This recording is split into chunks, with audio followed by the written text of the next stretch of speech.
Tinggalkan Man United, Tyrell Malacia bergabung dengan PSV Eindhoven. Tyrell Malacia resmi meninggalkan Manchester United dan pindah ke PSV Eindhoven dengan status pinjaman hingga akhir musim 2024-25. Klub Belanda itu memiliki opsi untuk membelinya di akhir periode pinjaman. Malacia pertama kali bergabung dengan Manchester United pada tahun 2022. Musim debutnya berjalan cukup baik dengan 39 penampilan yang menunjukkan kualitasnya sebagai bek sayap, namun cedera panjang membuatnya tidak bisa tampil konsisten di musim berikutnya. Alhasil, ia kesulitan untuk mengamankan tempat reguler di skuad Setan Merah. Pada musim ini, Malacia hanya bermain di 9 pertandingan untuk Manchester United dengan total 360 menit. Ia tampil di FA Cup, Premier League, Europa League, dan EFL Trophy. Kini Malacia memutuskan untuk kembali ke Eredivisie bersama PSV Eindhoven. Pemain belakang berusia 25 tahun tersebut akan bekerja sama dengan Peter Bosz di Philips Stadion. Malacia terlihat sangat senang saat menandatangani kontraknya di PSV. "Saya senang berada di sini. Akhirnya bisa bermain sepak bola dengan baik lagi," ujar Malacia dengan senyum lebar di wajahnya. "Saya baru pulih dari cedera panjang, tetapi sekarang saya fit dan tahu bahwa waktu saya akan datang lagi. Setiap periode sulit selalu ada elemen positif, dan kali ini itu adalah saya menjadi lebih kuat secara fisik dan mental. Saya lebih sabar, lebih matang, mengenal tubuh saya lebih baik, dan hal-hal seperti itu. Saya siap untuk berkembang dan semoga bisa memenangkan beberapa trofi bersama PSV." PSV Eindhoven menyambut baik kedatangan Malacia yang diharapkan dapat memberikan kontribusi langsung bagi tim. Direktur Urusan Sepak Bola PSV, Ernest Stewart, mengatakan, "Kami sangat senang menyambut Tyrell, seorang pemain yang bisa langsung memberikan nilai tambah untuk PSV 1.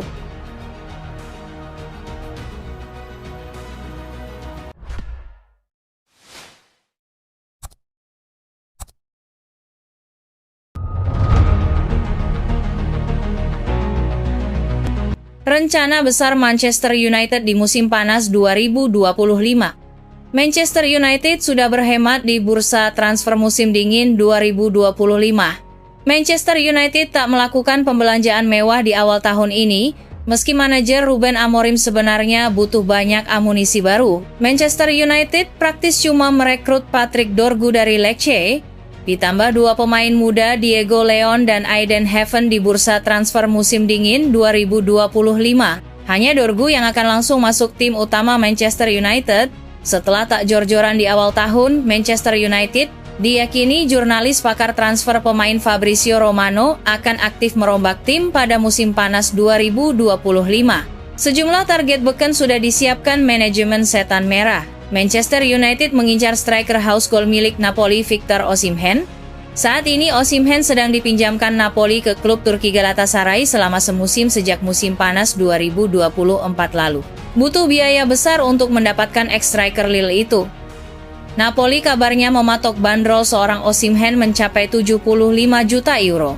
Usaha MU mendapatkan Osimhen dari Napoli di musim panas 2025 akan mendapat gangguan hebat dari Paris Saint-Germain. Jurnalis Rudy Galetti melaporkan PSG diam-diam sudah membahas kemungkinan perekrutan Osimhen dengan Napoli. Sementara itu, performa lini depan Manchester United musim ini jauh dari harapan, dengan Marcus Rashford dikabarkan siap mencari tantangan baru, dan Joshua Zirkzee berpotensi hengkang ke Serie A setelah kesulitan beradaptasi. Kondisi ini membuat Amorim ingin mendatangkan Gyökeres lebih cepat dari rencana awal.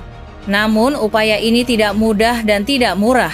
Sporting Lisbon memasang klausul rilis senilai 80 juta pounds untuk Gyökeres jika ingin melepasnya di tengah musim. Meski ada kemungkinan harga lebih rendah di musim panas, Sporting enggan melepas striker andalannya dengan harga murah pada Januari, terutama mengingat pentingnya kontribusi Gyökeres bagi tim.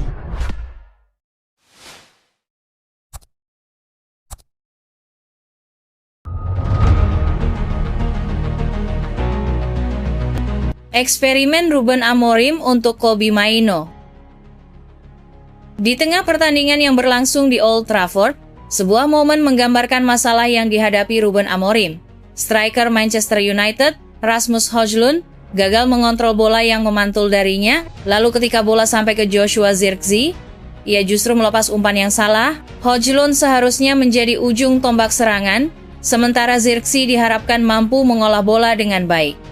Namun, kurangnya kepercayaan diri pada kedua striker ini yang dibeli United dengan total biaya lebih dari 100 juta dalam 2 musim berturut-turut membuat Amorim memilih untuk menurunkan keduanya ke bangku cadangan saat melawan Crystal Palace. Penampilan singkat mereka sebagai pemain pengganti menjelaskan alasan dibalik keputusan tersebut. Namun, hal ini menjadi bukti betapa pelatih United merasa Kobbie Mainoo, seorang remaja yang bermain di posisi yang bukan keahliannya di lini depan, adalah pilihan yang lebih baik. Sementara itu, striker asli Palace, Jean-Philippe Mateta, justru menjadi pahlawan kemenangan timnya. Situasi ini sebenarnya juga mengkhawatirkan bagi ketiga pemain muda United. Mainoo hanya dipaksa bermain di posisi tersebut karena Amorim mengaku bahwa ia kesulitan bertahan di lini tengah, hal yang memaksa Bruno Fernandes menyesuaikan diri dan mengambil peran yang lebih defensif. Mainoo sempat menikmati momennya dengan menciptakan satu peluang dan hampir mencetak gol di awal pertandingan.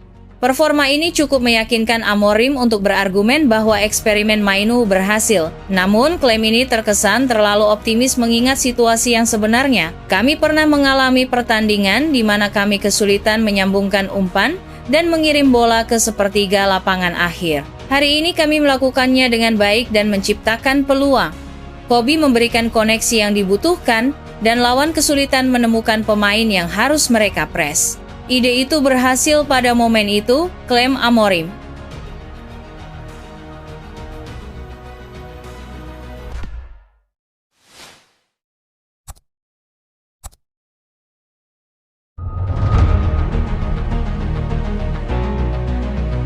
Cedera parah, musim Lisandro Martinez bersama Manchester United telah berakhir.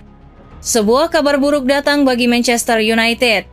Lisandro Martinez dikabarkan tidak bisa memperkuat tim mereka lagi hingga akhir musim ini. Di musim 2024-2025 ini, Martinez masih menjadi andalan di lini pertahanan Manchester United.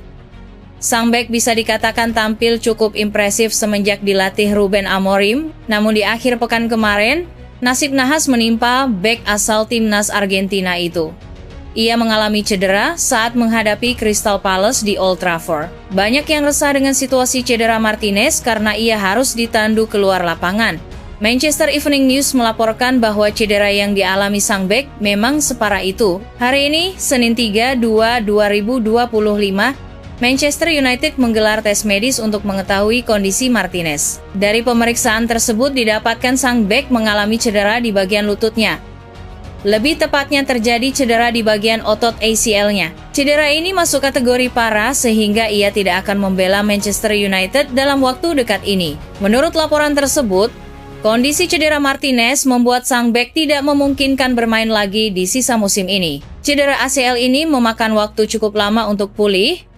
Paling cepat ia butuh 6 bulan untuk pulih dari cedera ini, jadi ia kemungkinan baru bisa memperkuat Manchester United di awal musim 2025-2026 mendatang. Manchester United sendiri baru-baru ini mendapatkan tambahan tenaga di sektor lini pertahanan mereka. Victor Lindelof sudah pulih dari cedera, dan mereka juga mendatangkan Aiden Heaven dari Arsenal untuk memperkuat sektor pertahanan mereka. Bagi pesepak bola, cedera ACL adalah yang paling ditakuti. Pasalnya, cedera jenis ini biasanya membutuhkan waktu pemulihan yang cukup lama. Dan terkadang sang pemain akan mengalami kesulitan untuk mengembalikan performanya setelah pulih.